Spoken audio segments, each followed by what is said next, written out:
Hello students, last lecture में हमने thermodynamics के अंदर केमिकल रिएक्शन वाला टॉपिक करा था लास्ट, कि केमिकल रिएक्शन में किस तरीके से हम क्वांटिटीज को कैलकुलेट करेंगे। ठीक है, और उससे के ठीक है, सबसे पहले हमने आइडियल गैस की बात करी, उसमें चारों प्रोसेस बात कर लिए, फिर हमने रियल गैस की बात करी थी, फिर सॉलिड लिक्विड, फिर केमिकल रिएक्शन या केमिकल चेंज, और लास्ट में है हमारा इसी में कंटिन्यू फिजिकल चेंज या फिजिकल प्रोसेस। ठीक है, तो इसी से मैं कंटिन्यू कर रहा हूँ आज के लेक्चर को। ठीक है, तो फिजिकल चेंज या फेस चेंज हम बोल सकते हैं। ठीक है, फेस मतलब सॉलिड लिक्विड और गैस। ठीक है, सॉलिड से लिक्विड हो रहा है या सॉलिड से डायरेक्ट गैस भी हो सकता है, फिर लिक्विड से गैस हो रहा है। ठीक है, तो ये सब क्या कहलाती है, फेस चेंजेस कहलाते हैं। अब जो फेस चेंज होता है, ठीक है, जैसे हमने केमिकल रिएक्शन में या केमिकल चेंज में बात करा था कि जो केमिकल रिएक्शन होती है वो कांस्टेंट टेम्परेचर और प्रेशर में होती है, same as it is physical change में भी जो भी फिजिकल चेंजेस होते हैं वो कांस्टेंट टेम्परेचर एंड प्रेशर पे ही होते हैं, अनटिल अनलेस ये मेंशन नहीं है। ठीक है, इन केस कभी हो भी जाते, ठीक है, वेरिएबल टेम्परेचर पे भी बात होती है, लेकिन वो अपने, ठीक है, जिस लेवल पे हम पढ़ रहे हैं, जो हमें हमारे सिलेबस में उसके अकॉर्डिंग हम मान के चल रहे हैं कांस्टेंट टेम्परेचर या प्रेशर पे ही है। तो फर्स्ट पॉइंट ये लिखा, phase change takes place at constant temperature and pressure. ठीक है, सेकेंड पॉइंट इसमें लिखा है मोलर हीट और एंथैल्पी ऑफ। ठीक है, हमने बात करी है मोलर किसके लिए डिफाइन होती है, 1 मोल के लिए। ठीक है, तो वही चीज है यहाँ पे हीट एंथैल्पी। ठीक है, हीट से क्यू और एंथैल्पी से डेल्टा जनरली हम बोलते हैं लेकिन एंथैल्पी क्या है, एनर्जी एक्चुअल में। तो यहाँ पे जो एंथैल्पी वो मोलर एंथैल्पी अगर हमें दे रखी है ऐसा हम बोल सकते हैं, और क्योंकि हम, ठीक है, ज्यादा हाई लेवल पे नहीं जाते, तो आपने 9-10 में पढ़ा होगा मोलर हीट भी बोला जाता है, और जैसे मैंने भी बताया था। ठीक है, और एक होता है लेटेंट हीट। ठीक है, तो एक होता है लेटेंट हीट और एक होता है मोलर हीट। तो दोनों में डिफरेंस क्या है, लेटेंट हीट होता है 1 ग्राम के 1 ग्राम के लिए डिफाइन होता है, उसी तरीके से मोलर हीट क्या होता है, वो 1 मोल के लिए डिफाइंड होता है। तो दोनों में क्या रिलेशन है, इनकेस कभी न्यूमेरिकल में ऐसा आ जाए कि लेटेंट हीट दे दिया हो, तो लेटेंट हीट को हमें मोलर हीट में कन्वर्ट करना आना चाहिए। ठीक है, तो वहां उस न्यूमेरिकल के हेल्प के लिए मैंने पॉइंट लिखा है कि मोलर हीट और एंथैल्पी ऑफ फ्यूजन। फ्यूजन मतलब सॉलिड से लिक्विड में कन्वर्ट होना किसी का, वेपराइजेशन मतलब लिक्विड से गैस फेस में कन्वर्ट होना वेपर में, और सब्लिमेशन मतलब है सॉलिड से डायरेक्ट गैस में कन्वर्ट हो जाना। ठीक है, तो 3 तरह के फेस चेंज है, fusion solid to liquid, vaporization liquid to gas, और सब्लिमेशन मतलब सॉलिड टू डायरेक्ट गैस। तो मोलर हीट और enthalpy of fusion, vaporization and sublimation is defined for 1 mole. इसी तरीके से latent heat of fusion, vaporization, sublimation is defined for 1 gram. अगर मुझे convert करना हो, to convert molar heat to latent heat, ठीक है, ऐसा कन्वर्जन हो, मुझे लेटेंट हीट ही दे रखा हो, तो मैं क्या करूंगा, जो भी लेटेंट हीट है वो 1 ग्राम के लिए, अब उसका जो भी मोलर मास है, ठीक है, या जो भी उसका मास है उससे मैं मल्टीप्लाई कर दूं। ठीक है, या सॉरी, जो भी उसका मोलर मास है, ये 1 ग्राम के लिए डिफाइन है, और उसके मोलर मास से मल्टीप्लाई करूंगा तो क्या बन जाएगा, उसका 1 मोल बन जाएगा। ठीक है, 1 मोल बन जाएगा, क्योंकि अगर मैं बात करता हूं फॉर एग्जांपल, जैसे मतलब मैं नाइट्रोजन की बात कर रहा हूं, N2 की, तो नाइट्रोजन गैस का मोलर मास कितना है, 28, और मैं बोल रहा हूं 28 ग्राम कितने मोल होंगे, तो नाइट्रोजन का तो 1 मोल ही होगा, मतलब उसका जो मोलर मास है वो उसके 1 मोल के बराबर है। तो वही कर रहा हूं मैं कि इसका ये जो लेटेंट हीट है ये 1 ग्राम दे रखा है, 1 ग्राम की हीट दे रखी, उसके मोलर मास से मैं मल्टीप्लाई करूंगा तो 1 ग्राम मल्टीप्लाई उसका मोलर मास क्या हो जाएगा, 1 मोल है। तो अब जो वो हीट आएगी वो किसकी हो जाएगी, 1 मोल की हो जाएगी। तो लेटेंट हीट को मोलर हीट के अंदर या एंथैल्पी में कन्वर्ट करना है, तो इस तरीके से हम उसके मोलर मास से मल्टीप्लाई कर देंगे लेटेंट हीट को, तो कन्वर्ट हो जाएगा। ठीक है, तो इसमें यही लिखा है यहाँ पे, डेल्टा H का मतलब क्या है, मोलर हीट, M का मतलब मोलर मास, और L का मतलब है लेटेंट हीट। क्लियर है। इसके आगे हम देखें तो यहाँ पे फ्यूजन का मतलब क्या मैंने बता दिया, फ्यूजन का मतलब है सॉलिड का कन्वर्ट होना लिक्विड में। अब ये यहाँ पे इंपॉर्टेंट है, डेल्टा Ng मतलब सॉलिड से लिक्विड जब कन्वर्ट होता है तो हमने बोला डेल्टा Ng लगाई, हमने जी दिया, मतलब गैस की बात हो रही है। हम सिर्फ किसके मोल्स कन्वर्ट करते हैं, लास्ट लेक्चर में बताया था मैंने, गैसियस रिएक्टेंट या प्रोडक्ट के मोल्स हम कन्वर्ट करेंगे। तो अगर कोई सॉलिड है, फॉर एग्जाम्पल आइस है, उसको मैं किस में, वाटर में कन्वर्ट कर रहा हूं, तो H2O सॉलिड से H2O लिक्विड में कन्वर्ट हो रहा है, तो यहाँ पे कोई गैस के मोल्स नहीं है। दैट मीन्स डेल्टा Ng की जो वैल्यू होगी वो की क्या होगी, 0 होगी। अभी इसी तरीके से लिक्विड से गैस में कन्वर्ट कर रहे हैं, तो H2O लिक्विड को मैंने H2O वेपर या गैस में कन्वर्ट करा तो रिएक्टेंट साइड तो हमें क्या मिलेगा, मोल्स है ही नहीं प्रोडक्ट के गैसेस, लेकिन प्रोडक्ट साइड में हो गए नहीं, तो प्रोडक्ट माइनस रिएक्टेंट करूंगा तो प्रोडक्ट में क्या होगा, गैस का 1 मोल होगा, तो ये क्या हो जाएगा 1 माइनस 0 1 आ जाएगा। तो लिक्विड टू गैस कन्वर्ट करूंगा तो डेल्टा एन जी की वैल्यू क्या जाएगी, ऑलवेज 1 मिलेगी।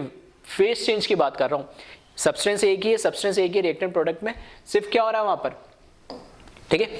जैसे अगर मैं यहाँ पे बात करूं तो यहाँ पर क्या हो रहा है कि एग्जाम्पल के लिए मैं लिख देता हूँ, H2O सॉलिड जो है वो किस में कन्वर्ट हो रहा है, H2O लिक्विड के अंदर। अब H2O सॉलिड H2O लिक्विड में कन्वर्ट हो रहा है तो प्रोडक्ट माइनस रिएक्टेंट करूंगा तो यहाँ पे तो क्या आएगा, डेल्टा एन जी 0, क्योंकि गैस का कोई मोल है ही नहीं। यहाँ पर अगर मैं बात करता हूँ लिक्विड का मतलब होगा H2O लिक्विड फेस, वो कन्वर्ट हो रहा है किसमें, गैस में, मतलब H2O गैस। मतलब यहां पर अब मैं बोल सकता हूं कि जब लिक्विड से गैस में कन्वर्ट हुआ तो इसका कितना 1 माइनस 0, तो मतलब मुझे हमेशा क्या मिलेगा, 1 ही मिलेगा। मतलब कोई भी ऐसा नहीं है H2 कोई सा भी सब्सटेंस ले लो, बस उसका फेस चेंज कर रहे हैं, फेस चेंज करने पे उसके जो मोल्स है वही रहेंगे यानी, ठीक है। तो 1 मोल के लिए बात कर रहा हूं, तो प्रोडक्ट माइनस रिएक्टेंट करोगे तो हमेशा 1 ही आएगा। इसी तरीके से सॉलिड टू गैस, ठीक है। एग्जाम्पल के लिए जैसे H2 तो नहीं बोल सकता, जैसे आयोडीन है ना, वो सॉलिड से, या CO2 है, चलो सिंपल एग्जांपल ले लेते हैं। जो CO2 होता है वो सॉलिड फॉर्म में भी होता है, ठीक है, CO2 सॉलिड फॉर्म में भी होता है और वो डायरेक्ट CO2 से किस में, गैस में कन्वर्ट हो जाता है। जब उसमें टेम्परेचर बढ़ाओगे, जब उसको हीट प्रोवाइड करोगे तो लिक्विड में कन्वर्ट नहीं होगा, डायरेक्ट सॉलिड से गैस में कन्वर्ट होगा, सब्लिमेशन हो जाएगा। तो यहाँ पे भी देखोगे तो गैस और इधर सॉलिड, तो 1 माइनस 0 1 ही मिलेगा। तो वेपराइजेशन के केस में डेल्टा एन जी की वैल्यू 1 मिलेगी, सब्लिमेशन के केस में डेल्टा एन जी की वैल्यू 1 मिलेगी, और फ्यूजन के लिए डेल्टा एन जी की वैल्यू हमेशा क्या मिलेगी, 0 मिलेगी। आ रही बात समझ में। तो ये हम न्यूमेरिकल के अंदर इसको डायरेक्टली यूज करेंगे, तो एक एग्जांपल से भी मैं आपको समझा देता हूँ। तो पहले इसको आप कॉपी कर ले, वीडियो पॉज करके स्टार्टिंग से, ठीक है। फेस चेंज या फिजिकल चेंज की मैं बात करूं तो एक बार यहां तक वीडियो पॉज करके कॉपी कर लेना।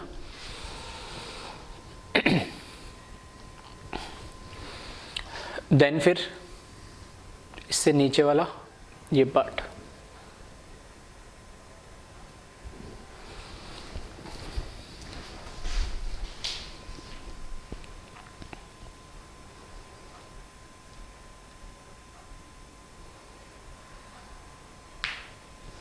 ठीक है।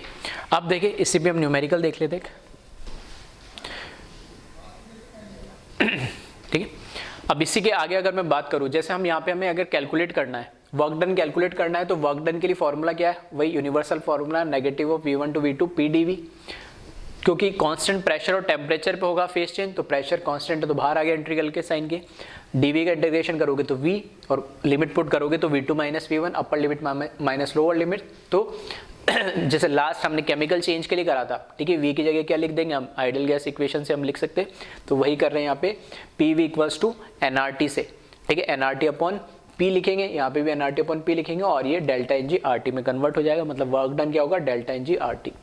डेल्टा H की बात करें तो डेल्टा H कैलकुलेट करना है, तो हम यहाँ से delta U plus delta PV ये फॉर्मूला इसका यूज करेंगे। प्रेशर फिर से कांस्टेंट हो जाएगा तो P डेल्टा V हो जाएगा, और P डेल्टा V को या इसकी जगह डायरेक्ट हम डेल्टा एन जी RT लिख सकते हैं, सेम एज इट इज जैसे हमने केमिकल चेंज में करा था।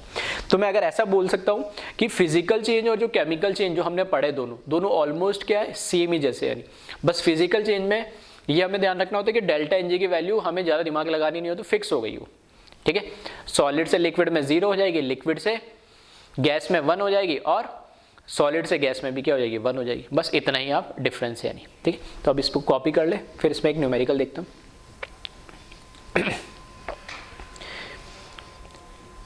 ठीक है। अब देखें इस पे numerical, calculate Q, W, delta U and delta H, ठीक है।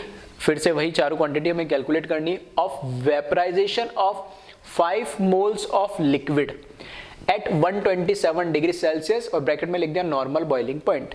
मतलब ये टेम्परेचर जो भी लिक्विड है, हमें नहीं पता क्या लिक्विड है, उस लिक्विड का ये क्या है, बॉइलिंग पॉइंट है।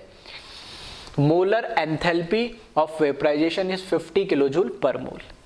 क्लियर है? तो कोई लिक्विड दे दिया, अननोन लिक्विड, मुझे नहीं पता वो लिक्विड क्या है, लेकिन हाँ उसका बॉइलिंग पॉइंट मुझे मेंशन कर दिया है, और वो लिक्विड कितना है 5 मोल से, तो 5 मोल से लिक्विड किस में कन्वर्ट हो रहा है, वेपराइज हो रहा है, क्योंकि यहाँ पे लिखा हुआ है ऑफ वेपराइजेशन।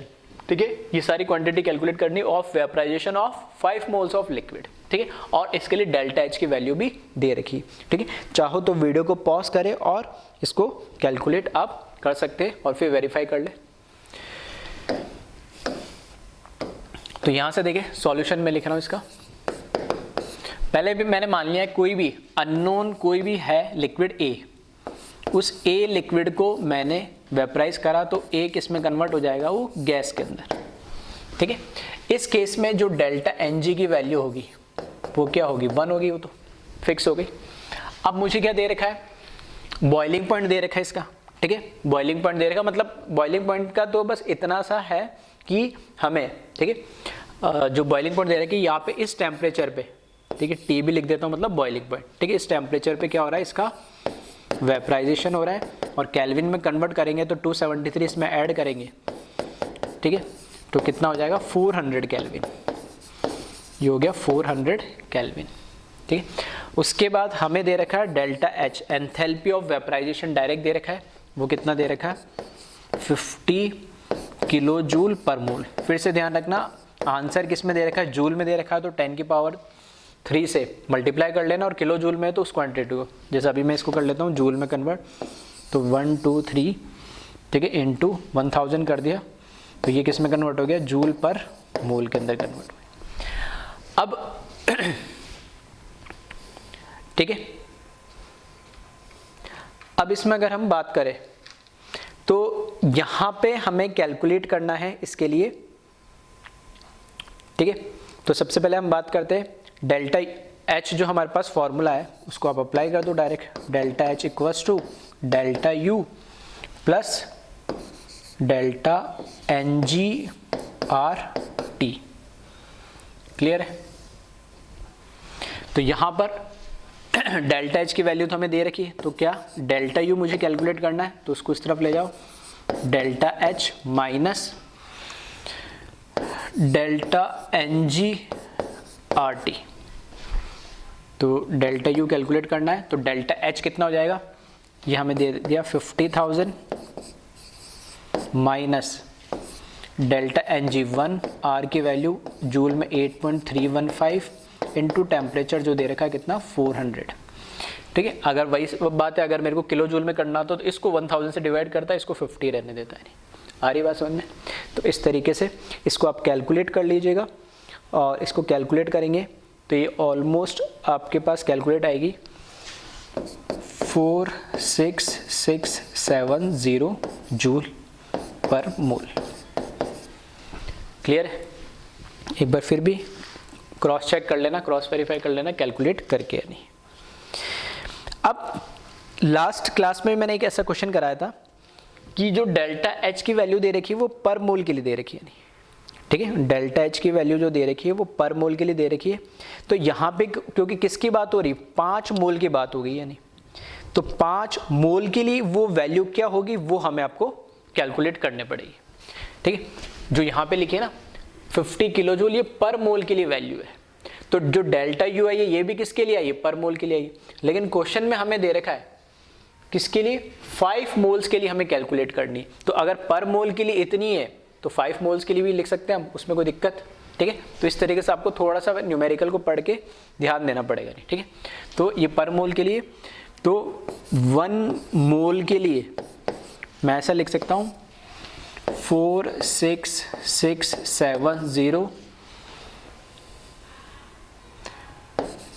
डेल्टा यू है।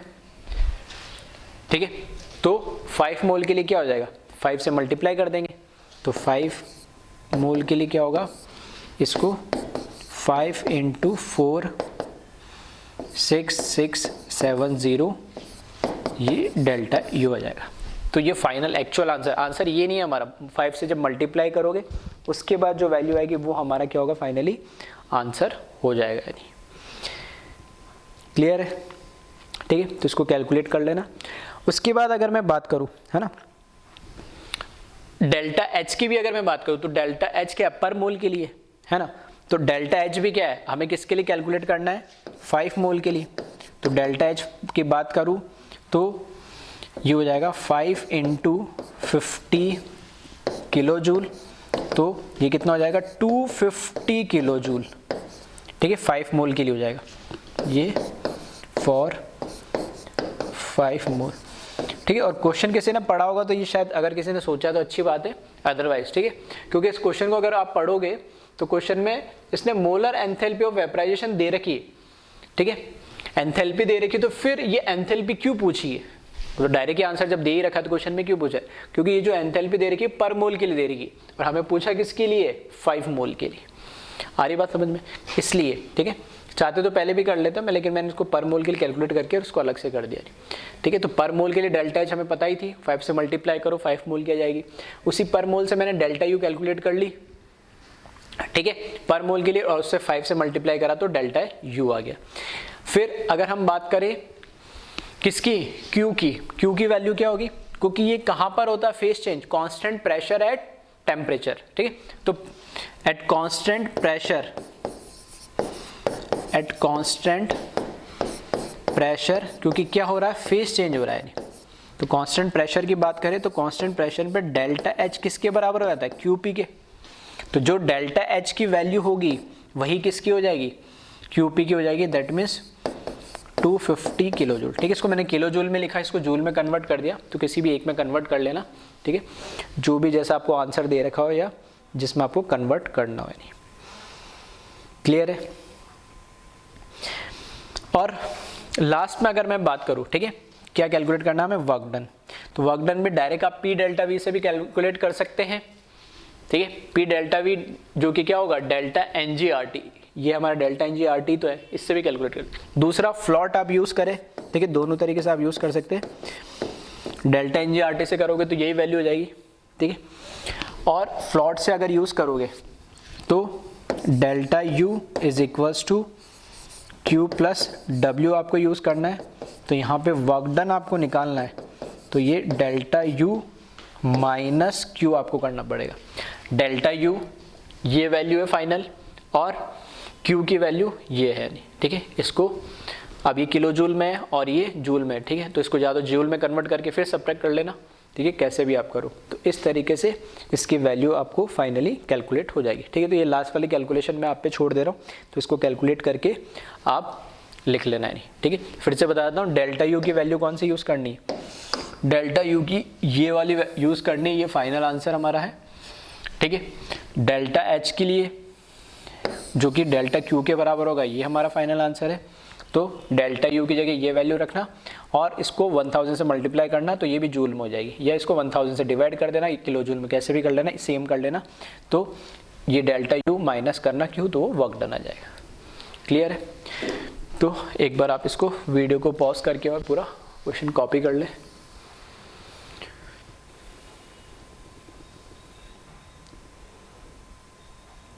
ठीक है, यहाँ से एक बार वीडियो पॉज करके कॉपी कर ले इसको।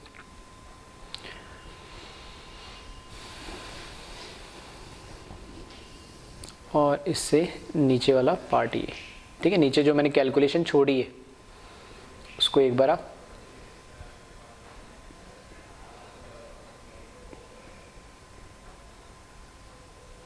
ठीक है इसको कॉपी कर लेना।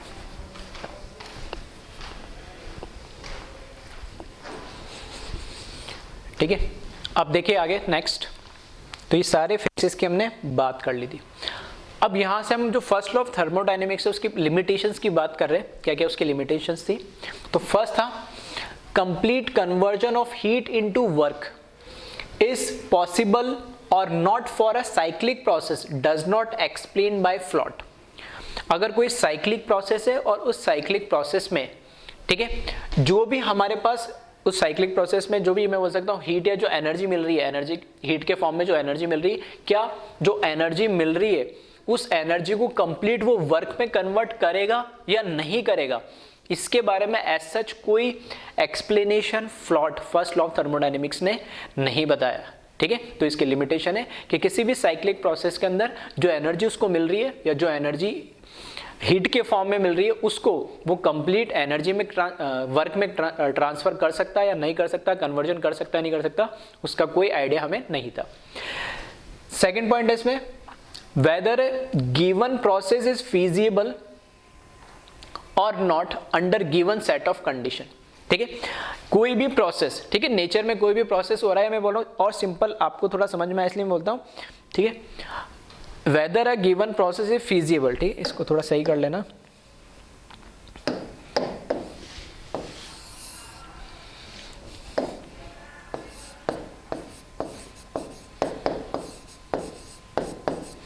ठीक है, तो ये फीजिबल है, मतलब मैं कह रहा हूं कि कोई केमिकल रिएक्शन है। अब वो केमिकल रिएक्शन ऐसा थोड़ी कि नेचर के अंदर कार्बन भी, नाइट्रोजन भी, ऑक्सीजन, तो सब आपस में ऐसे थोड़े रिएक्ट कर रहे हैं।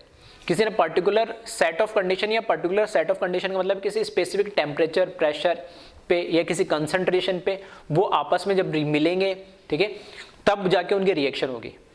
तो ऐसे तो नेचर में कार्बन भी ऑक्सीजन है तो CO2 बनता रहे, ठीक है, डायरेक्टली। या मैं बोल रहा हूँ कि कार्बन में नाइट्रोजन है तो नाइट्रोजन से हाइड्रोजन भी अमोनिया बन जाए, या नाइट्रोजन का कोई भी ऑक्साइड, ऐसे थोड़ी डायरेक्टली बन जाता है।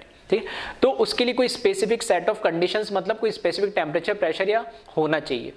तो अब ऐसा है कि कोई रिएक्शन होगी या नहीं भी होगी, ये हमें कैसे पता लगे? तो यही फर्स्ट लॉ ऑफ थर्मोडायनेमिक्स से इससे हमें कोई हेल्प नहीं मिली, या इससे कुछ आइडिया नहीं लगा कि कोई भी प्रोसेस फीजिबल होने का मतलब है कि प्रोसेस होगा या नहीं होगा। ठीक है, तो वो हमें ये कंडीशन किससे, फर्स्ट लॉ ऑफ थर्मोडायनेमिक्स से नहीं पता लगी।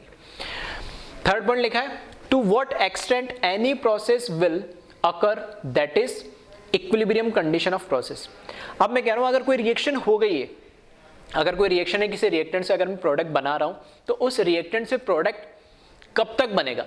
क्या कब तक बनेगा मतलब है अगर मैंने इसके 10 मोल लिए तो क्या पूरे 10 के 2 मोल पूरे प्रोडक्ट में कन्वर्ट हो जाएंगे, या 10 में से 4 ही मोल कन्वर्ट होंगे, या 10 में से 7 मोल कन्वर्ट होंगे, ये कैसे पता लगे? तो ये भी इसने आइडिया नहीं दिया था। इक्विलिब्रियम का मतलब है कि मैं रिएक्टेंट से प्रोडक्ट बना रहा हूं, तो रिएक्टेंट से प्रोडक्ट बनता बनता एक टाइम ऐसा है कि प्रोडक्ट जितना बना, ठीक है, जैसे मैंने मान लिया 10 में से 7 मोल कन्वर्ट हुए, अब 7 के बाद अब बाकी के 3 मोल कन्वर्ट नहीं हो रहे। क्यों? क्योंकि जो प्रोडक्ट बनाना वापस रिएक्टेंट में कन्वर्ट हो जा रहा है। तो रिएक्शन इधर भी चल रही है फॉरवर्ड, रिएक्टेंट टू प्रोडक्ट, और प्रोडक्ट टू रिएक्टेंट भी चल रही है बैकवर्ड डायरेक्शन में। तो फॉरवर्ड और बैकवर्ड डायरेक्शन जब दोनों रिएक्शन दोनों डायरेक्शन में चलने लगे, ठीक है, और दोनों की कंसंट्रेशन चेंज ना हो, चेंज ना होने की मतलब है कि जितना A से B में, अब कहने मतलब अब इधर 3 मोल बचा है रिएक्टेंट के पास और 7 मोल प्रोडक्ट बन चुका है, लेकिन अब जैसे ही इसका 1 मोल प्रोडक्ट में कन्वर्ट होता है रिएक्टेंट का प्रोडक्ट में, वापस उसका 1 मोल इसमें प्रोडक्ट से रिएक्टेंट में कन्वर्ट हो जाता है। मतलब ये कन्वर्जन जो हो रहा है वो इक्वल में हो रहा है। तो देखने में मुझे ऐसा लग रहा है कि रिएक्टेंट हमेशा ही 3 रह रहा है और प्रोडक्ट हमेशा ही 7 रह रहा है मोल। तो इसको बोलते हैं हम रिवर्सिबल। रिवर्सिबल जो रिएक्शन है उसमें इस कंडीशन को बोलते हैं इक्विलिब्रियम। इक्विलिब्रियम मतलब वो कंडीशन आ गई कि अब जो रिएक्टेंट और प्रोडक्ट है उनकी कंसंट्रेशन में कोई चेंज नहीं आ रहा है। हाँ, रिएक्शन रुकी नहीं है, रिएक्शन चल दोनों डायरेक्शन में रही है। रिएक्टेंट से प्रोडक्ट भी कन्वर्जन हो रहा है, प्रोडक्ट से रिएक्टेंट में भी कन्वर्ज हो रहा है, लेकिन जो कन्वर्जन हो रहा है वो इक्वल अमाउंट में हो रहा है। इस वजह से रिएक्शन ऐसे अज्यूम होती है जैसे रुक चुकी, लेकिन वो इस टाइम रिएक्शन रुकी नहीं होती, रिएक्शन कंटिन्यू हो रही होती है, और उस कंडीशन को हम बोलते हैं इक्विलिब्रियम। तो ये इक्विलिब्रियम से हमें ये पता लगता है कि हाँ, ए से अगर मेरे को इस रिएक्टेंट से प्रोडक्ट बनाना तो इतना ही कन्वर्ट होगा, इसके बाद कन्वर्ट नहीं होगा, फिर वापस प्रोडक्ट से रिएक्टेंट कन्वर्ट होना शुरू हो जाएगा।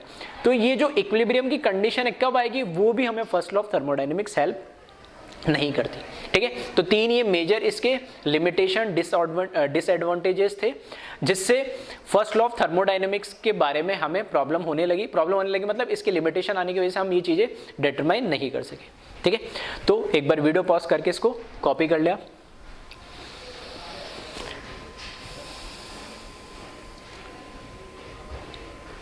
फिर बात करते स्पॉन्टेनियस प्रोसेस। ठीक है, चैप्टर के स्टार्टिंग में भी पहले या दूसरे लेक्चर में मैंने बोला था कि स्पॉन्टेनियस नॉन स्पॉन्टेनियस क्या होता है, इसको मैं डिटेल में आगे बात करूंगा।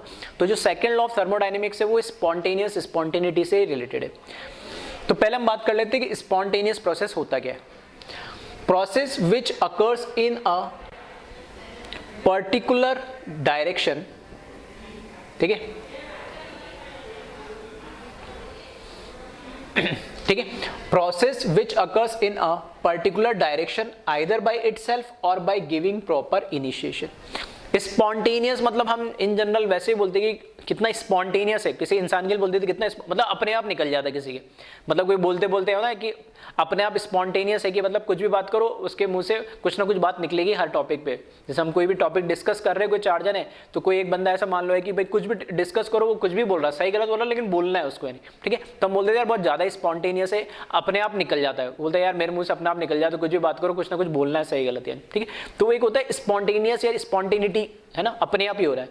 तो वही से थोड़ा सा बस रिलेट करने की कोशिश कर रहा हूं, उसका मतलब नहीं है। स्पॉन्टेनियस का मतलब है कि नेचर में कुछ भी हो रहा है, नेचर में कुछ भी हो रहा है, अगर वो काम अपने आप हो रहा है या उस काम को स्टार्ट करने के लिए एक इनिशियल किक चाहिए या इनिशियल एक स्टार्ट चाहिए, उसके बाद वो अपने आप होता चला जाएगा, तो उसको उस प्रोसेस को हम बोलेंगे स्पॉन्टेनियस प्रोसेस, ठीक है। पहले भी मैंने जैसे एग्जांपल दिया था कि अगर मुझे क्या करना है, एक हाइट पे रखिए, ठीक है, एक टैंक के हाइट पे और नीचे एक टैंक के ऊपर से नीचे पानी लेके आना है, तो मैंने पाइप कनेक्ट करा और एक बार हल्का सा, ठीक है, मैंने क्या करा, सक करा उसको और छोड़ दिया, तो जब तक उसमें से पानी खत्म नहीं हो जाएगा कंटिन्यूस पानी क्या आता रहेगा। अब उसमें मुझे कुछ नहीं करना, भाई एक इनिशिएशन दिया मैंने, इनिशिएशन क्या दिया कि बस एक बार इनिशियल मैंने उसको सक करा और उसके बाद ऐसा थोड़ी कंटिन्यू में सक कर रहा हूं। इसका उल्टा, अगर मेरे को नीचे वाले टैंक से ऊपर वाले टैंक पे पानी ले जाना है, तो क्या मैं एक बार ऊपर वाले से, चलो ऐसा तो सक करते करते गला फट जाएगा, लेकिन इन केस आपने कर भी लिया ऐसा, तो एक बार सक कर लिया, तो ऐसा थोड़ी सक करके छोड़ दोगे तो पानी नीचे से ऊपर ना आप चढ़ता रहे, कंटिन्यूअस आपको सक करता रहना पड़ेगा। या मैं ऐसे बोल सकता हूँ एक बार मशीन से कंटिन्यूअस पंप से आपको क्या करना पड़ेगा, ऊपर पंप करना पड़ेगा पानी से, ठीक है, ताकि पानी नीचे से ऊपर जा सके, मतलब उसमें कंटिन्यूअस आपको फोर्स या एनर्जी देनी पड़ेगी। लेकिन जब ऊपर से नीचे आ रहा था तो एक बार सक करा और निकलने लग गया, तो एक इनिशिएशन दे दिया। दूसरा एग्जाम्पल, अगर ठीक है एक हाइट है, एक इंक्लाइंड प्लेन है ऐसा, उस इंक्लाइंड प्लेन के ऊपर मैंने बॉल रख दिया कॉर्नर पे उसमें, और वहां से मैंने क्या करा, उसको एक हल्का सा पुश करा है, एक बार बस पुश करा और उसके बाद लुढ़कता लुढ़कता लुढ़कती वो जो बॉल है अपने आप नीचे आ जाएगी उस इंक्लाइंड प्लेन से। ये क्या हुआ, एक इनिशिएशन दिया मैंने, बस पुश करा है, तो ये क्या हुआ, स्पॉन्टेनियस। उसका उल्टा मैंने क्या करा, नीचे से मेरे को ऊपर भेजना है, तो क्या बस एक बार मैं ऐसे धक्का दे दूं, एक बार फोर्स लगा दूं चला जाएगा, नहीं, कंटिन्यूअस मेरे को उसको क्या करेगा, फोर्स लगा के ऊपर तक ले आना पड़ेगा, मतलब उसने कुछ कंटिन्यूअस, इसमें मेरे को इनिशिएशन नहीं है, कंटिन्यूअस उसमें कुछ फोर्स या एनर्जी देने पड़ेगी तभी जाएगा। तो प्रोसेस कैसा हुआ, नॉन स्पॉन्टेनियस। अगर मैं कह रहा हूँ कोई भी हमारे पास फ्यूल है, ठीक है, पेट्रोल ही है, अब पेट्रोल है, अब मुझे उसको जलाना है, तो पेट्रोल को जलाना है, तो पेट्रोल को जलाने के लिए मुझे क्या देना पड़ेगा, एक आग चिंगारी देने पड़ेगी, ठीक है, एक चिंगारी मिलेगी। अब जब तक कि पूरा पेट्रोल अपने आप ना जले, ऐसा थोड़ी, पहले मैंने 1 लीटर लिया, मतलब इधर जो इस एरिया में 1 लीटर है उसको जलाया, फिर 1 लीटर को अपना आप थोड़ा, ऐसे नहीं होगा, एक बार इसको जलाया और इस ऑयल, जितना भी ऑयल उसके कांटेक्ट में जितना भी फैला हुआ होगा, ठीक है, उस टैंक में या जो भी एरिया में, वो पूरा अपने आप जल जाएगा, और जब तक वो जलेगा नहीं वो आग अपने आप रुकेगी नहीं। तो वो कैसा हुआ, एक इनिशिएशन दिया, एक फायर दी मैंने और फिर जल गया, स्पॉन्टेनियस। आ रही बात समझ में? तो स्पॉन्टेनियस मतलब नेचर में कोई काम अपने आप होने की जो फिजिबिलिटी है कि काम अपने आप होगा या नहीं होगा, उसको हम क्या बोलते हैं, स्पॉन्टेनियस। और जो अपने आप नहीं होता उसमें कंटिन्यूअस हमें क्या, एक एनर्जी देनी पड़ी हो, एक फोर्स देना पड़ रहा, उसको हम बोलते हैं नॉन स्पॉन्टेनियस, ठीक है। अब स्पॉन्टेनियस में भी 2 तरह के, एक जैसे मैं बोल रहा था, एक तो विदाउट इनिशिएशन, मुझे स्टार्ट देने की भी जरूरत नहीं, वो अपने आप ही होगा, कुछ करने की जरूरत नहीं, और एक में मुझे इनिशिएशन मतलब एक स्टार्ट देना पड़ेगा। तो विदाउट इनिशिएशन वाले कौन सा एग्जाम्पल, जैसे मतलब मिक्सिंग ऑफ गैस, एक कंटेनर ये लिया, एक कंटेनर ये लिया, ठीक है, बस मैंने क्या करा, दोनों पहले अलग अलग था, उनके बीच में क्या लग रहा था, वो फ्लास्क, मैं ऐसे बोल सकता हूँ कि नॉब लगा हुआ था, ठीक है, जैसे हमने गैसेस स्टेट में पढ़ा था, बल्ब जिसको बोलते हैं हम, ठीक है। तो एक बल्ब ए है, एक बल्ब बी है, उसमें 2 अलग अलग गैस है, अलग अलग, ठीक है। अब उनके बीच में मैंने क्या करा, वो नॉब को क्लोज कर रखा है, जैसे मैंने उसको ओपन करा, ठीक है, तो अपने आप मिक्स होने लगी, मुझे थोड़ी यहाँ से कुछ एनर्जी देके यहाँ ले आना पड़ेगा, यहाँ से इधर ले आने पड़ेगी, वो गैस अपने आप मिक्सिंग होगी। तो मिक्सिंग ऑफ गैस है, ठीक है। जैसे मैंने इस रिकॉर्डिंग रूम है, इसका मैंने खिड़की खोल दिया, दरवाजा खोला, ठीक है, जो भी अंदर अभी टेम्परेचर है या बाहर जो भी टेम्परेचर है या अंदर जो भी गैसेस है, वो अपने आप अंदर या बाहर से अंदर आती रहेगी, उसमें मैं रोक थोड़ी सकता हूँ कि अंदर से बाहर ही जाए, बाहर से अंदर ही, अपने आप क्या होने लगती है, मिक्सिंग होने लगती है। तो पहला एग्जाम्पल दो, मिक्सिंग ऑफ गैस। दूसरा है flow of heat from hot body to cold body. तो ये तो आपको पता ही है, अगर आपके पास ठीक है। फॉर एग्जांपल आपने कोई भी यूटेंसिल घर पे है, कोई बर्तन है जिस पे आपने कुछ गर्म करा, उसको आपने रख दिया। अब रखने के लिए आपको ठंडा करने के दो तरीके, एक तो आप क्या करें, उसको पानी के अंदर डाले या उसको फ्रीजर में रख दिया कैसे, दूसरा क्या है आपने उसको रख दिया, बस रखने के बाद ऐसा थोड़ी वो उस टेम्परेचर पे हमेशा मेंटेन रहता है, वो टेम्परेचर धीरे धीरे कम होगा। ठीक है, कम क्यों होगा, क्योंकि बाहर का जो टेम्परेचर, रूम टेम्परेचर जो हमारा नॉर्मल कम है और उसका टेम्परेचर बहुत हाई है, तो वो हॉट बॉडी से कोल्ड बॉडी, मतलब एक बॉडी से दूसरे बॉडी अपने आप टेम्परेचर या हीट का ट्रांसफर हो रहा है, उसमें हमें कुछ नहीं करना पड़ रहा है, वो अपने आप हो रहा है। नहीं, इसका उल्टा, अगर मेरे को ठंडे को अगर मुझे गर्म करना है तो मुझे कंटिन्यूस उसको क्या देना पड़ेगा, हीट देना पड़ेगी। यानी ठीक है, अगर मुझे नॉर्मली अगर पानी को ही गर्म करना है तो पानी को गर्म करना है तो अपने आप थोड़ी होगा, एक बार गैस चला के मैंने बंद कर दिया और फिर अपने आप गर्म होता रहेगा, ऐसा तो नहीं हो रहा। ठीक है, लेकिन कंटिन्यू जब गर्म करना है तब तो मुझे क्या करना पड़ेगा, कंटिन्यूस हीट देने पड़ेगी, नॉन स्पॉन्टेनियस है। लेकिन जब ठंडा करना है तब मुझे कुछ नहीं करना, वो अपने आप हो जाएगा, यानी अपना आप हीट का ट्रांसफर होगा हॉट टू कोल्ड। ठीक है, इसी तरीके से melting of ice at room temperature, ice लो, ठीक है, फ्रीजर में से निकालो और बाहर रख दो आप। हमें पता है 0 डिग्री पे आइस मेल्ट भी होता है और फ्रीज भी होता है, तो बाहर 0 डिग्री तो है नहीं अपने रूम में नॉर्मल टेम्परेचर। ठीक है, तो अब वहां पे क्या होगा, जैसे आपने आइस को निकाल के छोड़ा तो प्रोसेस तो वही हो रहा है, हीट का ट्रांसफर हो रहा है। ठीक है, हाई टू लो, लेकिन हमें कैसे दिख रहा है कि आइस जो है ना वो मेल्ट हो रहा है अपने आप, हम उसमें कुछ नहीं कर रहे उसको मेल्ट करने के लिए। तो ये सब प्रोसेस जो अपने आप होते हैं नेचर के अंदर, हम इसको क्या बोलते हैं, हम स्पॉन्टेनियस प्रोसेस। तो ये विदाउट इनिशिएशन है, मतलब इसमें मेरे को कुछ स्टार्ट भी नहीं देना है, मुझे कुछ एनर्जी, स्टार्ट का मतलब ऐसा नहीं है कि सर आपने वॉल खोला वो भी देख स्टार्ट है, फ्रीजर में से निकाल के बर्फ बाहर रखी वो भी देख स्टार्ट है। ठीक है, बॉडी को आपने उठा के साइड में रखा, हॉट बॉडी को, ठीक है, वो भी स्टार्ट का मतलब है कुछ एनर्जी मुझे उसको देना, तो ऐसा कुछ तो एनर्जी मैं दे नहीं रहा हूं इनको। ठीक है, इसी तरीके से विथ इनिशिएशन की अगर मैं बात करूं, ठीक है, विथ इनिशिएशन की अगर मैं बात करूं तो इसमें जैसे example rolling of ball from a incline plane. ठीक है, मैं तो कह रहा हूं कि वो कॉर्नर भी नहीं है, ऐसा प्लेन है, मैंने यहां से पकड़ा, ठीक है, ये इंक्लाइन प्लेन है, यहाँ पे बॉल को क्या करा मैंने, बस छोड़ दिया, तो मैंने कोई स्टार्ट थोड़ी दिया, मैंने तो बस होल्ड कर रखा था, उल्टा फोर्स लगा के मैंने उसको पकड़ रखा था, जैसे मैंने छोड़ा ये अपना आप लुढ़कता चला गया। नहीं, ठीक है, उसी तरीके से ऑल कंबशन प्रोसेस, ठीक है, जो भी चीज कंबशन है, जैसे कई बार होता है ना टेम्परेचर, उसको फायर जो अपने आप मिल गया अपना जो भी उसका, ठीक है, बॉइलिंग टेम्परेचर या जिस टेम्परेचर पे वो फायर कैच कर सकता है वो टेम्परेचर अगर उसको मिल गया तो अपना आप क्या हो जाएगा, वो चीज़ें सब जलती जाएगी। फॉर एग्जांपल जो भी कंबशन प्रोसेस है, तो इन सब प्रोसेस के अंदर हमें कोई कंटिन्यूस एनर्जी नहीं देने पड़ रही है, देने पड़ रही है तो एक स्टार्ट देना पड़ रहा है। ठीक है, तो जैसे विथ इनिशिएशन के अंदर अगर मैं बोल लूँ तो मैंने एक इनिशियल क्या करा, फायर इसको दिया। ठीक है, जैसे मैंने अभी एग्जांपल लिया था ऑयल का, तो ऑल कंबशन के अंदर मतलब क्या है, जैसे मेरे को कागज को जलाना है, अब मेरे पास बहुत बड़ा कागज है, मैंने एक कॉर्नर पे बस एक बार आग लगाई है, तो वो फिर कागज अपने आप जल जाएगा पूरा, नहीं ऐसा थोड़ी मैं हर जगह जा जाके बार बार आग लगा रहा हूँ। ठीक है, तो विथ इनिशिएशन मतलब एक मैंने उसमें एक स्टार्ट दिया। रोलिंग का मतलब है कि यहाँ से मैंने क्या करा, अगर चलो नहीं भी यहाँ रख रखा है और इसको मैंने हल्का सा पुश करा तो अपना आप क्या आएगा, नीचे लुढ़क के आएगा, मतलब एक बार आपने इनिशिएशन दिया उसके बाद उसने अपना आप रोलिंग होना शुरू कर दिया। ठीक है, तो ये दोनों तरह के एग्जाम्पल मैंने इसमें बता दिए, लेकिन हाँ इंपॉर्टेंट क्या है इसमें, इंपॉर्टेंट ये है कि यहाँ पे ठीक है, यहां पर क्या इनिशिएशन क्या है, ठीक है, इनिशिएशन क्या है, या इनिशिएशन, एक मिनट है ना, मतलब कि इसके अंदर क्या है कि भले इनिशिएशन दो या ना दो, ठीक है, कोई फर्क नहीं पड़ता उसमें, इनिशिएशन दो या ना दो उसमें कोई फर्क नहीं पड़ता, बस ये फर्क पड़ता है कि वो काम अपने आप हो रहा है या नहीं हो रहा। हाँ, हमने उसको डिवाइड कैटेगराइज जरूर कर दिया, विथ इनिशिएशन और विदाउट इनिशिएशन।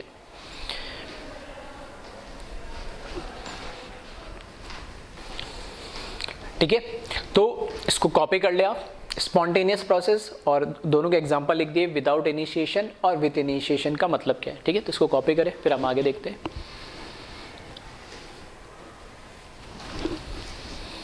ठीक है, वीडियो पॉज करके इसको कॉपी कर लेना।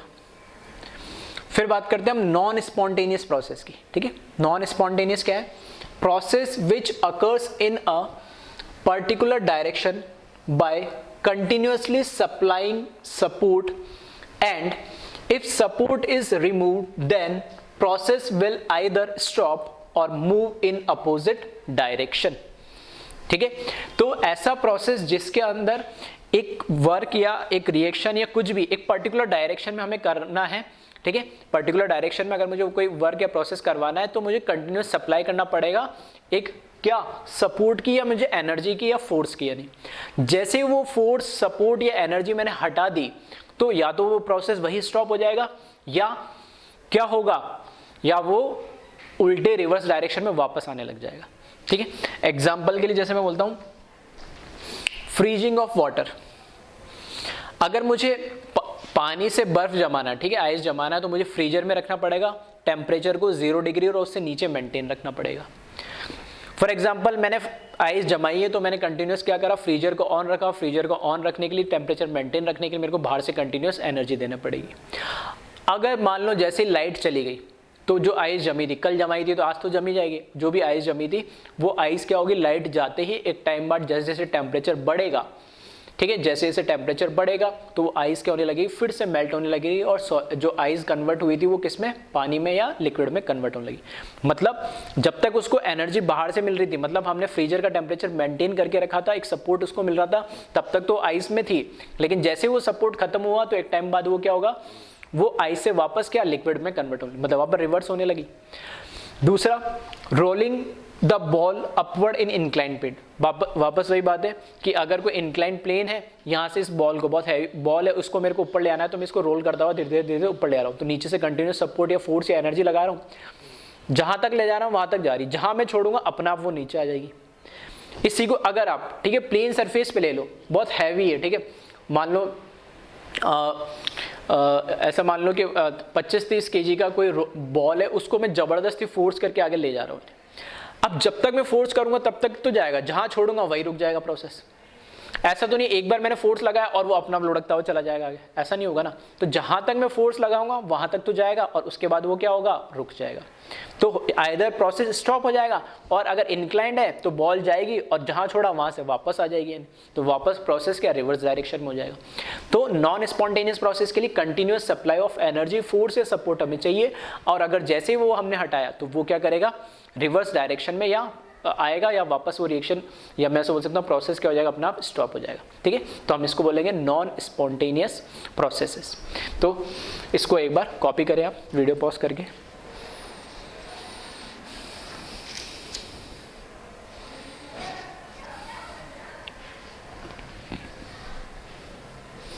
ठीक है, फिर देखिए इसके आगे हीट इंजन। ठीक है, हीट इंजन वगैरह में, ठीक है, थोड़ा न्यूमेरिकल पॉइंट ऑफ व्यू से बस फॉर्मूला थोड़ा बताना चाह रहा हूँ, और थोड़ा सेकंड लॉ ऑफ थर्मोडायनेमिक्स से कैसे जुड़ा हुआ तो वो थोड़ा सा रिलेट करूंगा।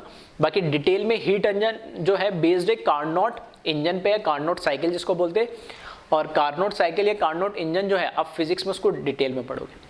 कार्नोट साइकिल या कार्नोट इंजन जो है वो एक साइक्लिक प्रोसेस है जो 4 प्रोसेस से मिलकर बना है, 2 एडियाबैटिक प्रोसेस से और 2 आइसोथर्मल प्रोसेस। ठीक है, तो एक बार एडियाबैटिक फिर आइसोथर्मल फिर एडियाबैटिक फिर एडियाबैटिक आइसोथर्मल फिर एडियाबैटिक फिर आइसोथर्मल। ठीक है, इस तरीके से 4 प्रोसेस का क्या है, साइक्लिक है, मतलब स्क्वायर जैसा हम बना देते, स्क्वायर तो नहीं होता, इस तरीके से इंक्लाइंड होता है, लेकिन कहने मतलब है 4 प्रोसेस से मिलके ये बनता है। तो इसकी ये आप थोड़ा फिजिक्स में डिटेल में भरोगे, हमारे लिए इतना इंपॉर्टेंट नहीं। हाँ, हीट इंजन के बारे में थोड़ा सा बता रहा हूँ, इनकेस कभी न्यूमेरिकल आ जाए और कैसे रिलेटेड है। तो हीट इंजन क्या है, it is a system based on Carnot cycle which absorbs some heat from a high temperature body that is source and perform work and reject remaining heat to low temperature body that is sink। Heat engine का काम क्या है, heat engine क्या करता है, ये एक ऐसा इंजन है जो कहीं से, ठीक है, एक हमने क्या करा, एक सोर्स बना दिया। ठीक है, फॉर एग्जांपल जैसे इससे मैं आपको थोड़ा अच्छे से समझाता हूँ। ठीक है, ये मेरा हीट इंजन है, ठीक है, जो सर्कल बना रखा है ये मेरा हीट इंजन है। ये ऊपर सोर्स है जहां से मैं क्या ले रहा हूं, हीट ले रहा हूं। इस सोर्स का टेम्परेचर मैंने माना T1 है और यहां से कंटिन्यू हीट आ रही है Q1। ठीक है, हीट एब्जॉर्ब कर रहा है ये हीट इंजन यहां सोर्स से। तो हीट इंजन का काम क्या है कि हाई टेम्परेचर पे एक सोर्स है जो T1 टेम्परेचर पर मेंटेन है, वहां से हमने Q1 हीट एब्जॉर्ब करी, उस हीट से इसने कुछ ना कुछ वर्क निकाला, कुछ वर्क डन करा, work done by the system है। अब जितनी हीट उसने ली सारी की सारी हीट को इसने वर्क डन में कन्वर्ट नहीं करा, कुछ ना कुछ उसने क्या करा, रिजेक्ट कर दिया। बहुत सिंपल सा एग्जांपल, जैसे हम जितने भी सबको पता व्हीकल 2 व्हीलर 4 व्हीलर चलाते हैं तो ऊपर कुछ ना कुछ फ्यूल तो उसमें डालना ही पड़ेगा।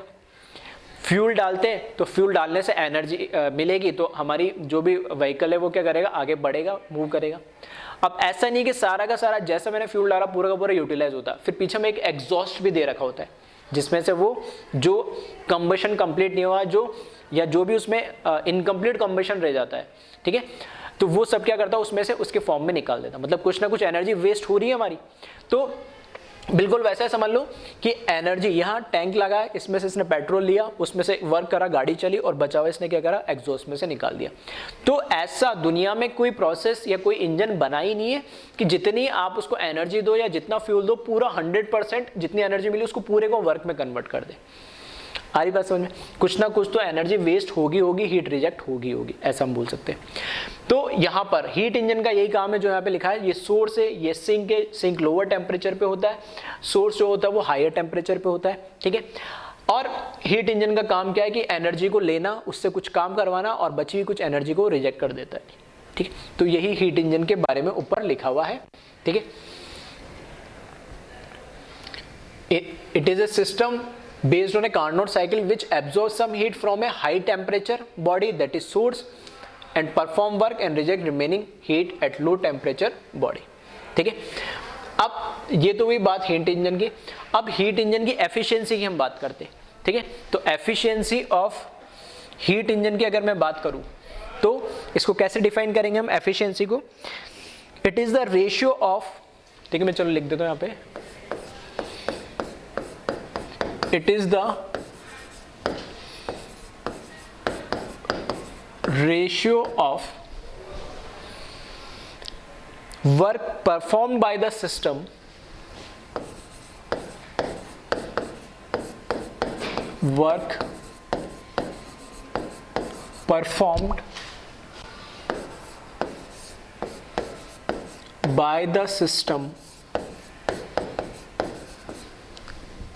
ठीक है, to the heat absorb by the system, to the heat absorb by the system, ठीक है। एफिशिएंसी का मतलब ही क्या होता है कि हमने कितना उसमें इनपुट दिया, मतलब कितना फ्यूल डाला और कितना आउटपुट निकला, जैसा हम बोलते हैं माइलेज। भाई मैंने 100 रुपये का पेट्रोल भराया, 100 रुपये का डीजल भराया, 100 रुपये का पेट्रोल या डीजल में से मेरी गाड़ी कितनी चल रही है, ठीक है। तो वो एक तरीके से क्या उसका माइलेज है, उसकी एफिशिएंसी मैं ऐसा बोल सकता हूँ कितना यूजफुल हो रहा है, ठीक है। मतलब एग्जांपल माइलेज मतलब एफिशिएंसी तो नहीं है, लेकिन वही है कि इस हीट इंजन को कितनी एनर्जी हमने दी है, उस एनर्जी में से कितनी एनर्जी इसने ये वर्क डन ही तो हमारे लिए यूजफुल है, इस मशीन से तो हमें काम करवाना है, ठीक है। जो भी है वेस्ट कर रही है वो थोड़ी बेकार हो गई। तो टोटल कितनी, मान लो 100 कैलोरी इसने हीट ली है या 100 जूल इसने एनर्जी ली है, उसमें से मान लोगे 20 या 30 को ही जूल 20-30 जूल ही क्या वर्क में कन्वर्ट करना है, तो 60-70 रिमेनिंग जो है वो क्या होगी हमारे लिए वेस्टेज होगी। तो एफिशिएंसी को हम सिंपली डिफाइन कर सकते हैं कि एक रेशियो है कितना वर्क इसने करा डिवाइडेड बाय कितनी एनर्जी हमने इसको दी थी, यानी मतलब वही लिखा है इसमें, it is the ratio of work perform by the system, इसने कितना वर्क करा to the energy absorb by the system, इसने काम कितना करा मतलब आउटपुट कितना मिला डिवाइड बाय इनपुट हमने एनर्जी कितनी दी, ठीक है। तो वही इसको मैंने लैंग्वेज में लिखा। और ठीक है, अगर मैं बात करूं नोटेशन में, अगर मैं इसको लिखना चाहूं, ठीक है, तो एफिशिएंसी है, और ये एफिशिएंसी कौन सी है, इसको हम बोलेंगे प्रैक्टिकल, ठीक है। अभी मैंने पूरा लिखा है प्रैक्टिकल, मतलब एक्चुअल में एक्सपेरिमेंटल भी बोल सकते हैं इसको। वो क्या होगा, W ये तो मिला इसको वर्क, और कितनी हीट दी मैंने इसको Q1 हीट ने हीट एब्जॉर्ब करी, और W इसको क्या मिला, वर्क मिला। अब ये जो W वर्क है, ठीक है, ये जो W वर्क है, इस W वर्क को देखो लिखने का एक तरीका और क्या है, मैं ऐसे भी लिख सकता हूं कि जो वर्क डन है उसमें कितना वर्क मिला, मेरे को पता है कि मेरे को Q1 हीट मैंने इसमें एब्जॉर्ब करी थी, ठीक है, और Q2 हीट इसमें से रिजेक्ट होगी। मान लो 100 जूल इसने एनर्जी ली और उसमें से 70 इसने रिजेक्ट कर दी, तो कितनी बची 30। तो मैं ऐसे लिख सकता हूँ वर्क डन अगर मुझे कैलकुलेट करना हो और Q1 Q2 पता हो तो मैं W की जगह क्या लिख सकता हूँ, Q1 माइनस Q2, कितनी हीट एब्जॉर्ब करी उसमें से कितनी रिजेक्ट कर दी, तो जो रिमेनिंग है वो किस में कन्वर्ट होगी, वर्क डन में। तो यहां से मैं, ठीक है, जो वर्क डन है N P लिख रहा हूँ यानी, ठीक है। चलो प्रैक्टिकल लिख देता हूँ या एक्सपेरिमेंट भी बोल सकते हैं। वो क्या होगा, Q1 minus Q2 upon Q1, और इसको अलग अलग करके मैं लिख दूँ तो Q1 upon Q1 minus Q2 upon Q1, ठीक है। दैट मीन्स ये क्या हो जाएगी, 1 माइनस Q2 अपॉन Q1, ऐसे भी लिख सकता हूँ इसको, ठीक है। इन दोनों को अलग अलग करा तो Q1 अपॉन Q1 तो हो जाएगा 1 माइनस Q2 अपॉन Q1। मतलब जो भी एफिशिएंसी वो 1 से तो बड़ी ज़्यादा नहीं होगी, तो 1 तो मैक्सिमम 1 मतलब एक तरीके से 100 है, मल्टीप्लाई कर दूंगा तो वो 100 में आ जाएगा, ठीक है। फ्रैक्शनल में ये तो 1 से बड़ी नहीं होगी। दैट मीन्स जो हमने हीट दी है वो ज़्यादा है और जो हमने हीट निकली है वो तो कम ही होगी, तो ये 1 से छोटे मिलेगा ये रेशो Q2 अपॉन Q1 का, तो ये 1 से छोटा होगा तो ये एफिशिएंसी हमेशा क्या होगी, 1 से लेस ही मिलेगी, यानी आ रही बात समझ। तो ये प्रैक्टिकल है, और ठीक है वैसे मैं डायरेक्ट लिख रहा हूँ, ये तो मैंने चलो प्रैक्टिकल वाली सीट इंजन से एक्सप्लेन कर दी। और थ्योरेटिकल जब आप इसको कैलकुलेट करोगे तो टेम्परेचर के फॉर्म में आएगी, जो थ्योरेटिकल आती है वो इस टेम्परेचर के फॉर्म में आएगी। सेम वही है, इसका T2 टेम्परेचर है, ऊपर उसका किसका सोर्स का कितना था, T1 टेम्परेचर है, तो Q2 की जगह T2 लिख दो और Q1 की जगह क्या लिख दो, T1 लिख दो। तो ये 1 माइनस T2 अपॉन T1, मतलब अगर टेम्परेचर दे रखा हो तो ये फॉर्मूला लगा लो थ्योरेटिकल का, ठीक है। और प्रैक्टिकल दे रखा हो, रियल लाइफ का दे रखा हो, ठीक है, हीट दे रखी हो तो फिर यहाँ से हम कैलकुलेट करेंगे। तो ये प्रैक्टिकल है और ये थ्योरेटिकल है, इस चीज़ का थोड़ा सा बस ध्यान रखना। तो ये फॉर्मूला आप डायरेक्ट ध्यान रखें नहीं, ठीक है। ये तो हालांकि खैर मैंने बता ही दिया। तो एफिशिएंसी कभी भी आपको पता 100% हो नहीं सकती किसी भी प्रोसेस की, मैक्सिमम कितनी होती है 40-45%, इससे ज़्यादा एफिशिएंसी होती ही नहीं है, ठीक है। मैक्सिमम मतलब 40% ही होती है, ये मान के चलो। थ्योरेटिकल प्रैक्टिकली जब हमने देखा है तो किसी भी इंजन की जो एफिशिएंसी होती है वो 40% से ज़्यादा नहीं होती। अब यहाँ पे प्रैक्टिकल एफिशिएंसी मिल गई, थ्योरेटिकल मिल गई, ठीक है। उससे हम कंपेयर करके किसी भी हीट इंजन की एफिशिएंसी कितनी होनी चाहिए और कितनी आ रही है वो हम कैलकुलेट कर सकते हैं। हाँ, न्यूमेरिकल के लिए आप दोनों यूज़ कर सकते हो, ठीक है। तो न्यूमेरिकल में जो वैल्यू दे रखी है उसके अकॉर्डिंग आप इसको कैलकुलेट कर लेना। तो एक बार इसको वीडियो पॉज करके इसको कॉपी कर लेना।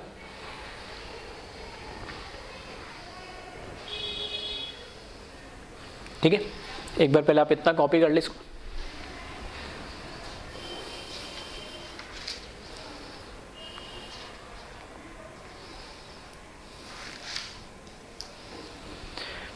फिर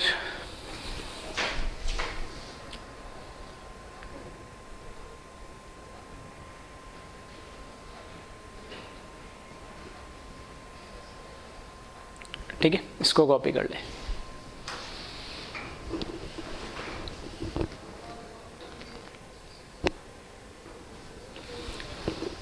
ठीक है, तो वीडियो पॉज करके इसको कॉपी कर लेना। अब हम आगे बढ़ते हैं सेकेंड लॉ ऑफ थर्मोडायनेमिक्स में, ठीक है। तो एंट्रोपी क्या हमने स्पॉन्टेनियस, नॉन स्पॉन्टेनियस प्रोसेस और हीट इंजन और ये सब चीज़ें देखी, और इसके रिलेटेड किस तरीके से सेकेंड लॉ ऑफ थर्मोडायनेमिक्स है वो हम देखते हैं।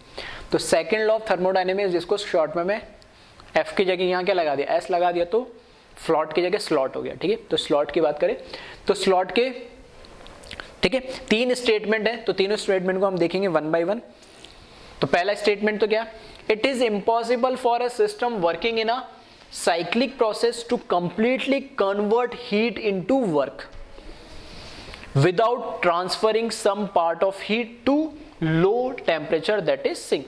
तो जो अभी हमने हीट इंजन इसलिए पढ़ा था क्योंकि जो हीट इंजन है वहीं से हमें सेकंड लॉ ऑफ थर्मोडायनेमिक्स से उसकी एप्लीकेशन समझ में आती है कि सेकंड लॉ ऑफ थर्मोडायनेमिक्स से उसने बोला है कि किसी भी इंजन या कोई भी प्रोसेस, ठीक है, ऐसा नेचर के अंदर पॉसिबल नहीं है, ना हम बना पाए कि जितनी उसको एनर्जी है, जितनी हीट हम दे रहे हैं उसको पूरी को पूरी को वो क्या ट्रांसफर कर दे, वर्क डन के अंदर ट्रांसफर कर दे, कन्वर्ट कर दे विदाउट किसी एग्जॉस्ट के या विदाउट किसी रिजेक्शन के हीट के या विदाउट किसी रिजेक्शन ऑफ एनर्जी के, ठीक है।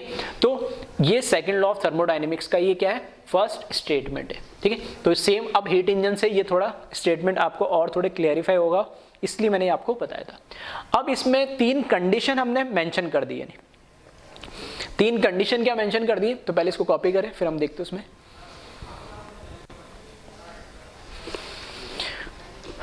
पहला है केस 1, मैंने बोला अगर एफिशिएंसी ऑफ प्रैक्टिकल, जो भी इंजन है, जो भी प्रोसेस, उसके प्रैक्टिकल और थ्योरेटिकल दोनों क्या हो जाए, सेम हो जाए। प्रैक्टिकल और थ्योरेटिकल सेम होने का मतलब क्या है, इसकी जो एफिशिएंसी थी उसको मैं क्या लिख सकता था, Q1 minus Q2 upon Q1, ये प्रैक्टिकल थी, अभी हमने देखी। इसी तरीके से जो थ्योरेटिकल थी वो क्या थी, T1 minus T2 upon T1। Clear है? और क्या लिख सकते इसको, 1 minus Q2 upon Q1 is equals to 1 minus T2 upon T1। 1 से 1 कैंसिल हो जाएगा, नेगेटिव से नेगेटिव भी हट जाएगा, ठीक है। यानी इसको इधर ले जाओ या उसको उधर ले जाओ, कैसे भी आप कर लो, ठीक है।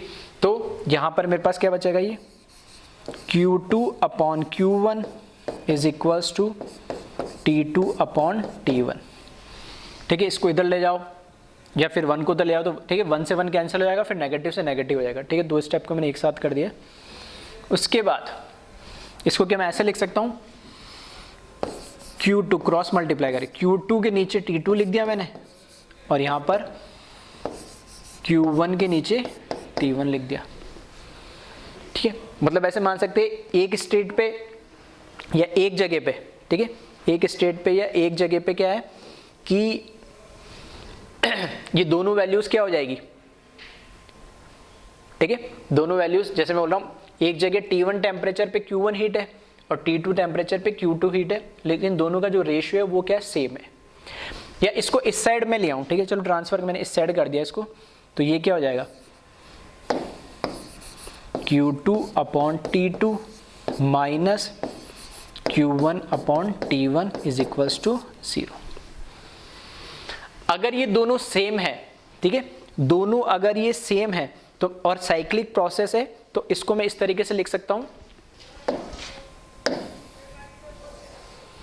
ठीक है, इंटीग्रल ऑफ साइक्लिक, ठीक है। ये इंटीग्रल है, सर्किल लगाने का मतलब हुआ साइक्लिक प्रोसेस, ठीक है। नोटेशन लिखने का तरीका बता रहा हूं, dq और किसके लिए, रिवर्सिबल अपॉन dt, इस पूरी की जगह मैंने क्या लिखा, 0। आ रही बात समझ में, ठीक है। या फिर इसको सिर्फ t भी लिखोगे तो भी चलेगा, कोई दिक्कत नहीं। क्या करा मैंने, q अपॉन t है, ये भी q अपॉन t है, जो भी उसका डिफरेंस होगा वो किसके बराबर होगा, 0 के बराबर। तो मैंने वो लिखा, जो भी चेंज है, ठीक है, जो भी चेंज है, या फिर ऐसे यहां से इस स्टेप से भी देख सकते हो कि ये वैल्यू क्या होगी, एक तरीके से कांस्टेंट होगी, इनका रेशियो क्या हो गया, Q2 अपॉन T2 या Q1 अपॉन T1 का क्या हो गया, रेशियो कांस्टेंट हो गया। कांस्टेंट हो गया मतलब मैं ऐसे बोल सकता हूं कि साइक्लिक प्रोसेस के लिए, ठीक है, साइक्लिक प्रोसेस के लिए जो dq अपॉन t है, q अपॉन t, वो किसके बराबर होगा, 0 के बराबर होगा, कांस्टेंट बराबर होगा। इसको जब मैं माइनस कर देता हूं तो, ठीक है, तो Q2 माइनस Q1 करूं, ठीक है, Q2 माइनस Q1 करूं, किसी भी एक कांस्टेंट टेम्परेचर पे ले लूं अगर मैं, ठीक है, तो वो क्या हो जाएगा, dq हो जाएगा। तो ये जो कंडीशन है, एक तरीके से ये कंडीशन किसके लिए बता रहा है, रिवर्सिबल प्रोसेस के लिए बता रहा है।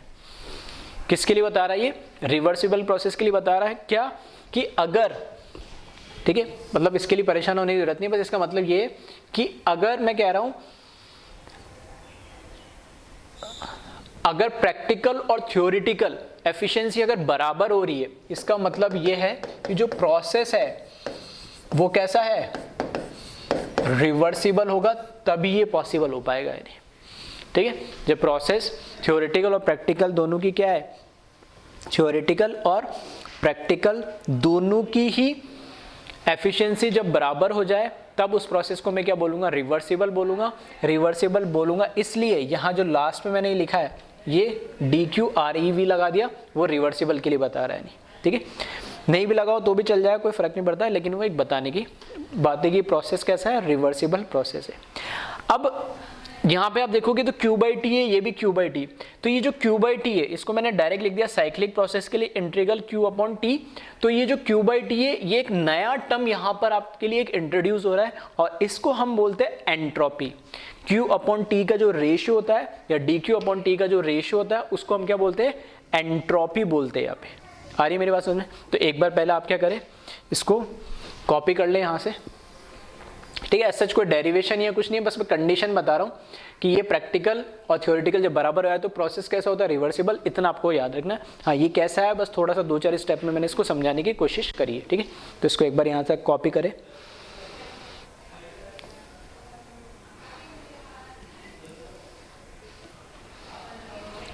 ठीक है, इसके बाद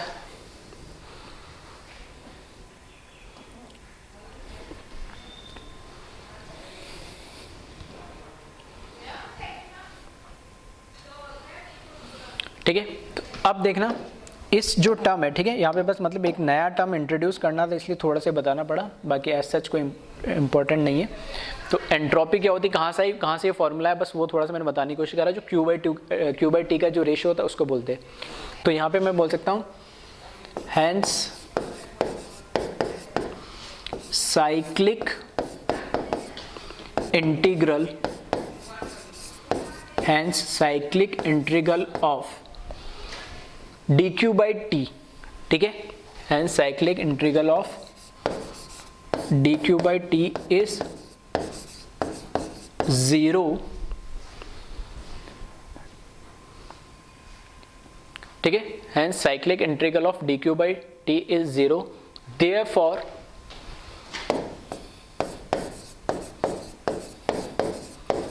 ठीक है, therefore it should be a state function, it should be a state function,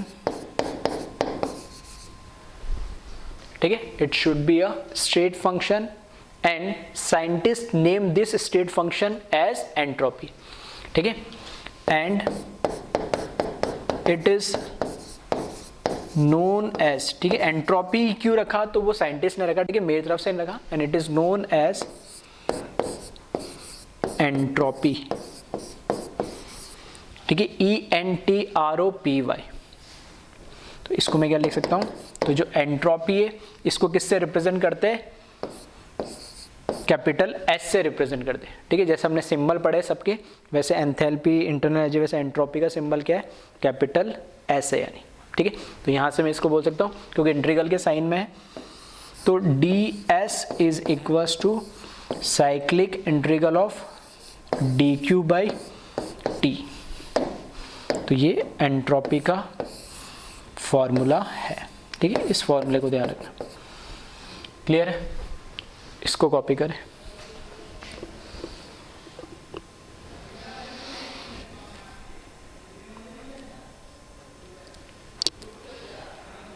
ठीक है, अब ये तो केस बनता है जब थ्योरेटिकल और प्रैक्टिकल क्या हो, दोनों क्या हो, एक दूसरे के बराबर हो एफिशिएंसी। केस 2 के केस में अगर प्रैक्टिकल की एफिशिएंसी थ्योरेटिकल से कम होगी, जो होती भी है, ठीक है, तो ये कहलाता है, जैसे वो रिवर्सिबल था, ये कहलाता है इररिवर्सिबल प्रोसेस, ठीक है, ये कहलाता है इररिवर्सिबल प्रोसेस। और इस केस में वापस उसी तरीके से करोगे तो इस सिंबल वही आएगा, dq/t इज लेस देन 0 मिलेगा। वहां पहले क्या मिल रहा था, इक्वल्स टू 0 मिल रहा था, तो अब की बार यहाँ पे सिंबल क्या आएगा, लेस देन 0 आएगा। यहाँ इक्वल्स टू की जगह दोनों को इधर वापस वही q1 minus q2/q1, t1 minus t2/t1, इसको इधर ले जाएंगे तो वो सिंबल इक्वल्स टू के क्या मिल जाएगा, ये। तो इक्वल्स टू 0 है तो रिवर्सिबल, लेस देन 0 है तो इररिवर्सिबल, ठीक है। तो अब समझ में आ गया होगा कि 2 की जगह कितने केस होंगे, 3 केस होंगे यानी। तो इसको कॉपी करें। और थर्ड केस है एनपी, प्रैक्टिकल की एफिशिएंसी थ्योरेटिकल, मतलब जो किताबों में हमने पढ़ा है थ्योरेटिकल उससे ज़्यादा प्रैक्टिकल आ जाए तो ऐसा तो कोई बात ही नहीं हो सकती, पॉसिबल ही नहीं हो सकता। ये इम्पॉसिबल टाइप ऑफ प्रोसेस होते हैं। इम्पॉसिबल टाइप ऑफ प्रोसेस का मतलब कि ये पॉसिबल नहीं है नेचर के अंदर। तो dq/t की वैल्यू ग्रेटर देन 0 आ रही है तो वो इम्पॉसिबल प्रोसेस हो जाएंगे कभी भी, ठीक है, ऐसा पॉसिबल नहीं है यानी, ठीक है। तो इसको भी कॉपी करें। तो ये कंडीशंस है जिसको आप बस क्या करें, ध्यान रखें, जिसके अंदर, ठीक ठीक है, यहाँ से प्रैक्टिकल और थ्योरेटिकल एफिशिएंसी से मैंने समझाने की कोशिश करी, और cyclic integral of dq by dt जिसको एंट्रोपी बोलते हैं वहाँ से समझाने की कोशिश करी। दोनों इक्वल है तब रिवर्सिबल होगा, ये लेस देन है तब इरिवर्सिबल होगा, और ग्रेटर देन है तो इम्पॉसिबल टाइप ऑफ प्रोसेस हो जाएगा। इसी में ठीक है, कई बुक्स में या कई जगह आपको क्लॉशियस इनइक्वालिटीज करके मिलेगा ये में, तो वो यही चीज़ जो मैंने बताया। क्लॉशियस इनइक्वालिटीज आपको ये बताएगा कि cyclic integral of dq by dt equals to 0 है तो वो रिवर्सिबल प्रोसेस है। ठीक है, जो मैंने अभी बताया बस उसको सम अप कर रहा हूँ, और उसको एक नाम दे दिया क्लॉशियस ने, क्लॉशियस इनइक्वालिटीज। इनइक्वालिटीज क्यों? क्योंकि इक्वल भी हो सकता है और इनइक्वल भी हो सकता है, इसलिए इनइक्वालिटीज बोलते हैं। ठीक है, तो dq by dt is less than 0 है तो इरिवर्सिबल प्रोसेस हो जाएगा, और dq upon dt is greater than 0 then impossible process हो जाएगा। ये क्लियर है? तो इसको वीडियो पॉज करके कॉपी करें। ध्यान रखना कभी इस तरह के क्वेश्चन कहीं आपको मिल जाए, ठीक है, मॉड्यूल में या कहीं पे भी, तो स्टडी मटेरियल में, तो ध्यान रखना क्लोशियस इनइक्वालिटीज इनको ही बोलते हैं, जो ये सेकंड लॉ ऑफ थर्मोडायनेमिक्स के से हमें मिली। यानी फिर देखें तो मैंने बताया था टोटल कितने 3 स्टेटमेंट है। तो पहले स्टेटमेंट तो हम पढ़ चुके हैं कि इम्पॉसिबल है कोई भी हीट इंजन के अंदर कि जो भी हीट उसको या एनर्जी मिल रही है सारे को वर्क डन में कन्वर्ट करना, कुछ ना कुछ तो एग्जॉस्ट निकलेगा। सेकंड स्टेटमेंट क्या कहता है? Entropy remain constant in case of reversible process. तो वो हमें यहाँ से पता भी लग रहा है, रिवर्सिबल प्रोसेस है, ये एंट्रोपी चेंज है, और ये क्या होगा? इक्वल्स टू 0, मतलब एंट्रोपी कांस्टेंट रहती है सेकंड लॉ ऑफ थर्मोडायनेमिक्स के अकॉर्डिंग, जो हमने यहाँ पे देख भी लिए। ठीक है, तो ये सेकंड स्टेटमेंट है। 3 स्टेटमेंट है सेकंड लॉ के। थर्ड स्टेटमेंट है in case of irreversible process entropy increases. ठीक है, that is entropy of universe is increases because all process in nature are spontaneous due to irreversible in nature. तो वही कह रहा है कि जो इरिवर्सिबल प्रोसेस है उसमें एंट्रोपी क्या होगी? हमेशा बढ़ेगी। यानी ठीक है, इरिवर्सिबल प्रोसेस में एंट्रोपी हमेशा क्या होनी है? बढ़नी है। यानी यहाँ पे थोड़ा सा आपको कंफ्यूजन ये हो सकता है कि सर इधर से आप कंपेयर करोगे, इसको हमने क्या बोला? एंट्रोपी बोला। एस क्या होता है? Q by T. अब ठीक है, बहुत ज़्यादा डिटेल में हो जाता है, वहाँ कन्फ्यूजन होना शुरू होता है, इसलिए मैंने ज़्यादा बताया नहीं। एक होता है जैसे बोलते हैं सिस्टम की एंट्रोपी, एक होती है सराउंडिंग की एंट्रोपी, और सिस्टम प्लस सराउंडिंग की एंट्रोपी मिला के क्या होती है? यूनिवर्स की एंट्रोपी। ठीक है, तो यहाँ पे जो हम बात कर रहे हैं वो किससे रिलेटेड बात कर रहे हैं? हम सिस्टम से रिलेटेड बात कर रहे हैं। तो ओवरऑल जो मैं अगर बात करूँ, ठीक है, यहाँ पे जो ये पॉइंट दे रखा है, जो थर्ड स्टेटमेंट दे रखा है कि in case of irreversible process entropy increases. ठीक है, that is entropy of universe is increases because all process in nature are spontaneous due to irreversible in nature. हमें पता है नेचर के अंदर कंटिन्यूअस हर पल हर क्षण क्या होती है? एंट्रोपी बढ़ती है। एंट्रोपी का एक्चुअल और क्या मीनिंग है? ठीक है, एक मैंने बस एक अभी एंट्रोपी के बारे में हमने पढ़ा ही नहीं है, तो मैथमेटिकल वे में चल रहे हैं। ठीक है, नेक्स्ट लेक्चर में जब हम आएंगे तब पढ़ेंगे एक्चुअल में एंट्रोपी होती क्या है, कैसे एंट्रोपी को बढ़ना और कम करना बोलते हैं। ठीक है, वही रेफरेंस आ जाएगा, सिस्टम की बात कर रहे हैं, सराउंडिंग की बात आ रही है। लेकिन हाँ, कुछ भी ऐसा जिससे डिसऑर्डरनेस बढ़े, फ्रीडमनेस बढ़े, ठीक है, ये सब चीजें क्या करती है? एंट्रोपी ऑफ द सिस्टम या एंट्रोपी ऑफ द यूनिवर्स को क्या करेगी? बढ़ाएगी। तो उसकी थोड़ा ठीक है डिटेल में बात मैं नेक्स्ट लेक्चर में करूंगा, और उस पर क्वेश्चंस कैसे बनते हैं वो भी बात करेंगे। आज थोड़ा सा लेक्चर ठीक है थ्योरेटिकल टाइप में, थोड़ा मैथमेटिकल इसलिए लेना पड़ा क्योंकि इस टर्म को एंट्रोपी को इंट्रोड्यूस करना था। तो इरिवर्सिबल के अंदर क्या एंट्रोपी कंटिन्यू बढ़ती रहती है। ठीक है, उस एक्सप्रेशन से हाँ, रिवर्सिबल की तो सिस्टम की लो या सराउंडिंग की लो, सिस्टम की वो हमेशा इक्वल्स टू 0 होता है। यहाँ क्या उसका उल्टा हो जाएगा। ठीक है, क्योंकि यहाँ पे हमने क्या लिखा है? In case of irreversible process, entropy increases. That is entropy of universe increases.